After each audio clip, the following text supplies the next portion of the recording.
slides, we're going to move forward another step. So tech arrives and logs in. So this is going to the technician. So this is a different person using the system. This is an entirely different role using the system. The tech arrives in, and what do? They want to log into Verisay on a mobile device.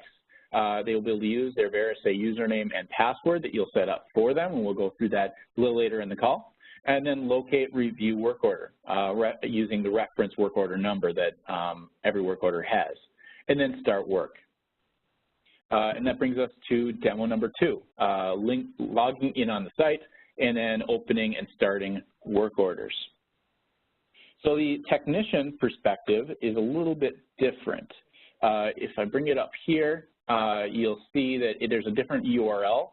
And you'll be able to tell the difference. The only difference you'll be able to see really between the office administrator perspective and the technician is you'll see this geolocation, which is meant for more of a mobile device.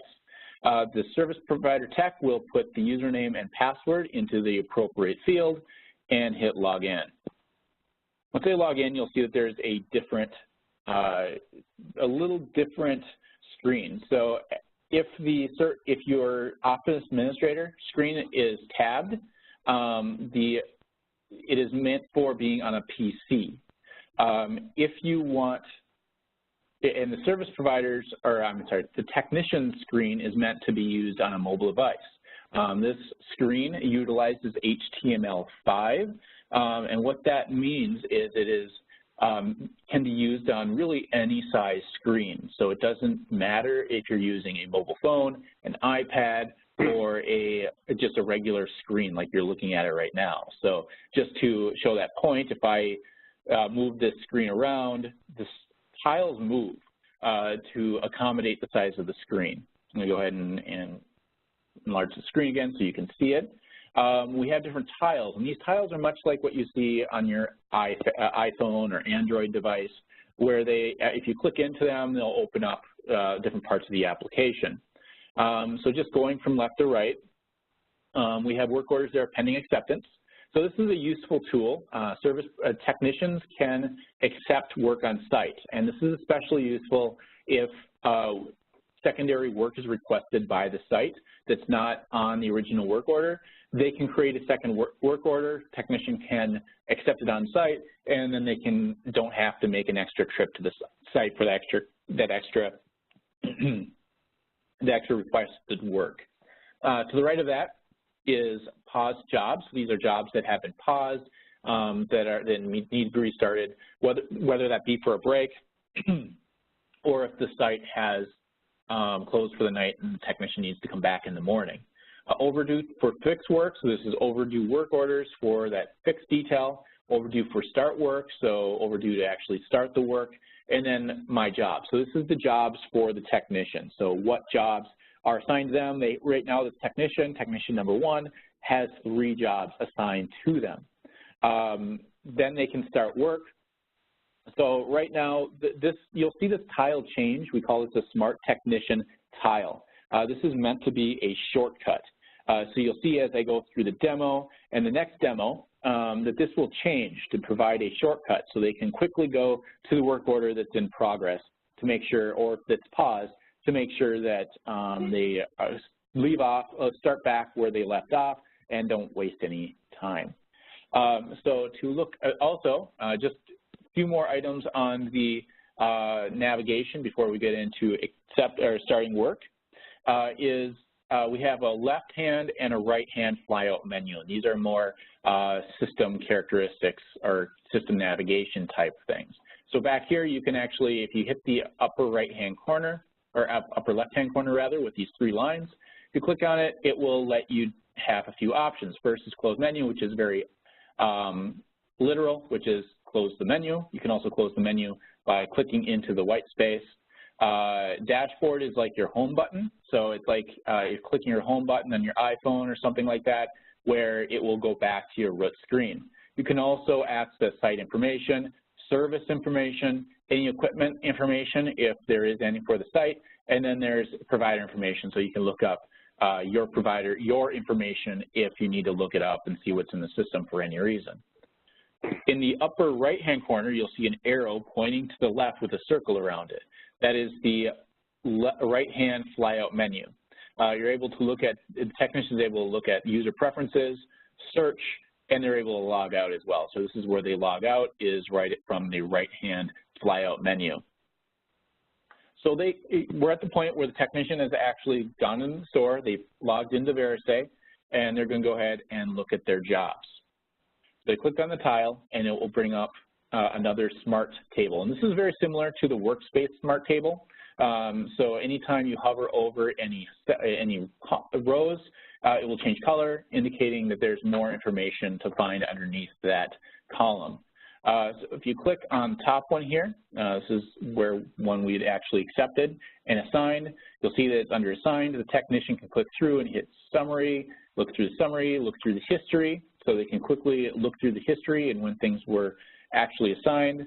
They can look through links, so linked work orders, and they also have the ability to attach documents. So anytime, basically on any step of this process, a file can be uploaded. So this, if they hit upload file, if they're on a mobile device, the system will ask them to access their camera. So they can take a picture, and it will be automatically loaded into the work order, which is very convenient and helps for any documentation they might need.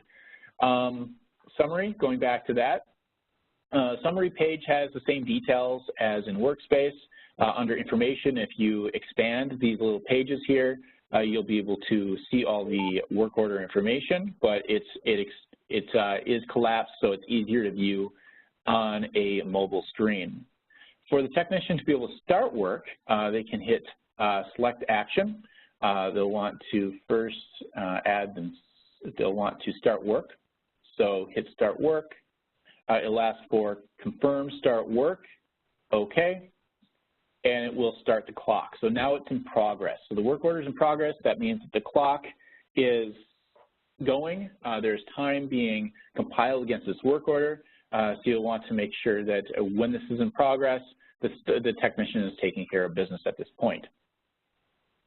Going back to the slides, we're going to go into the process of completing the work. So what if a technician needs to leave the site for a part or tool? They can pause the job. If the job is bigger than expected, add an additional technician. They can add up to 6 technicians per site, and each technician's time is recorded individually.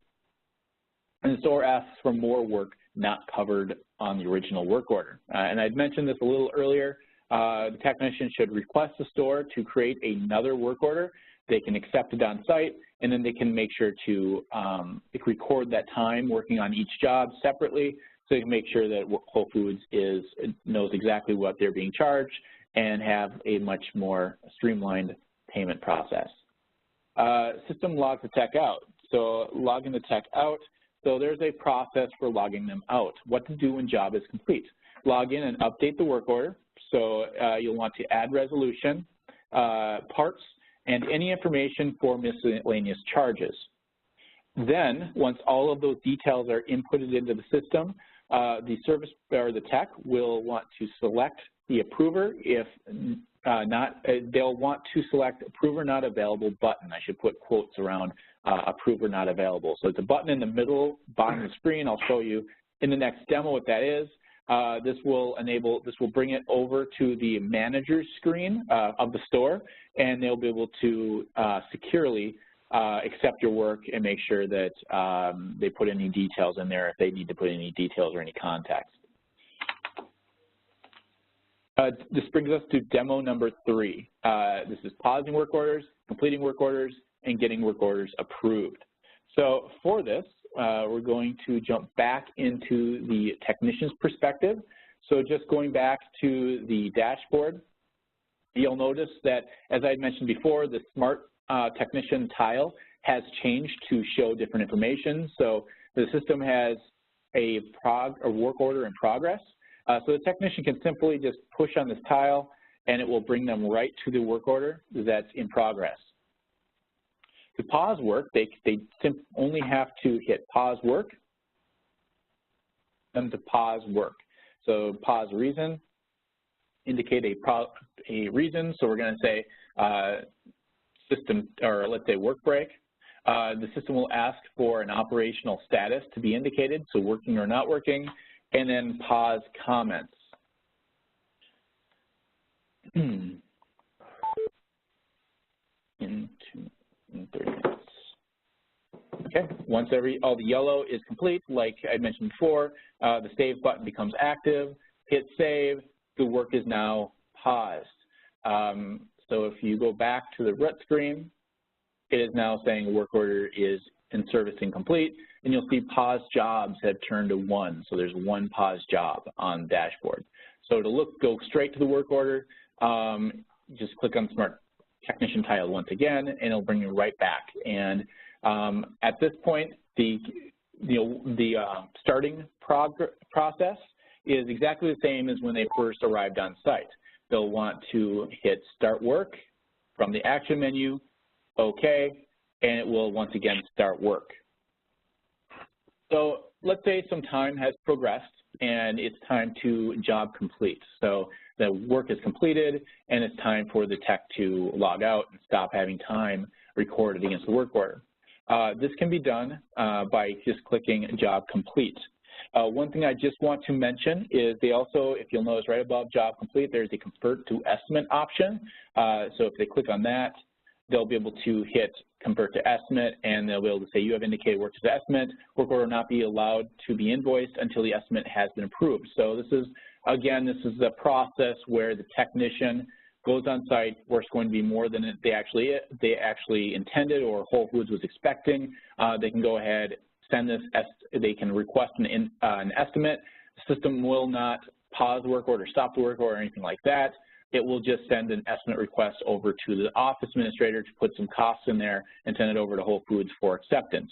And we'll go through that other side of the process in the next demo.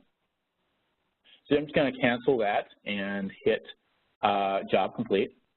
So Job Complete, so it asks again for the technician to input a few details. First is misuse and abuse. So this is a slider bar. And this is simply asking the technician in their professional opinion if the system, if the issue causing, the issue that they're called out for that was, with the asset, was that because of any misuse or abuse, or because of the intended purpose of the asset. And they can indicate that here, just to give some context to Whole Foods Markets. Also, if there's an asset tag, these are right now, it's all just 365 stores, but there might be a few more regions. Right now, we don't have asset tags at the regular standard Whole Foods Market stores, but if you see that, you can search for an asset tag. You can search for the system, see if you can find it in the system if you want to update that, so you can indicate a specific asset tag. But once again, not all stores have that. So if you hit search, you don't see any asset tags, it just means that there aren't any and there isn't any need to update the system. So fault and action code. So fault code is what the actual issue was that was caused, or that caused the issue. So if you hit fault, there's a few different items here in the drop-down menu. Let's say it's mechanical damage, and then action. So this is the actual action that the technician took to fix the issue. Let's say adjusted. And then you have complete comments. So the technician will want to input any comments to help indicate what work they did on site.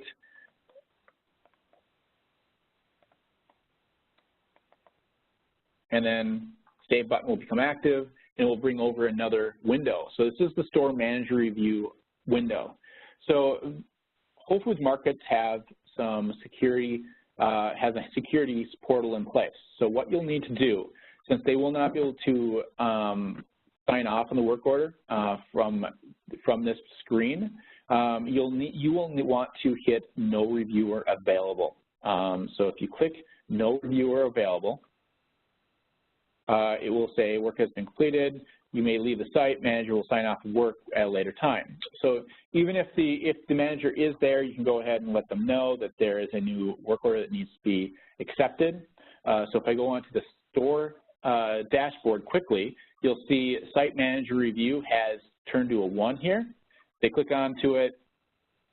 They can click on one of the work orders and hit Site Sign Off.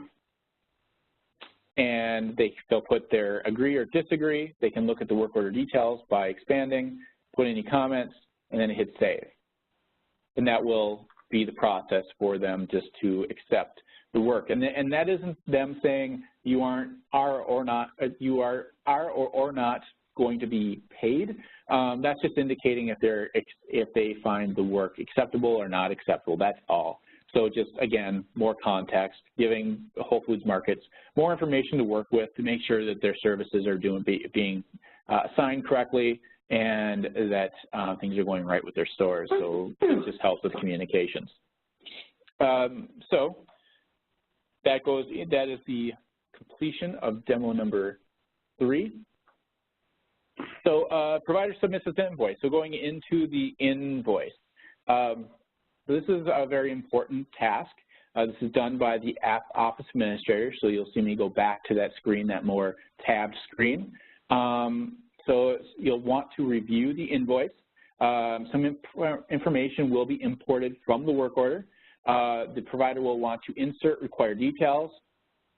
If freight is included in the charges, please note that in miscellaneous charges, that will be included in the upcoming demo. And then make any other additional changes necessary. So anything that's adjustments, make those adjustments so you are invoicing Whole Foods Markets for the correct amount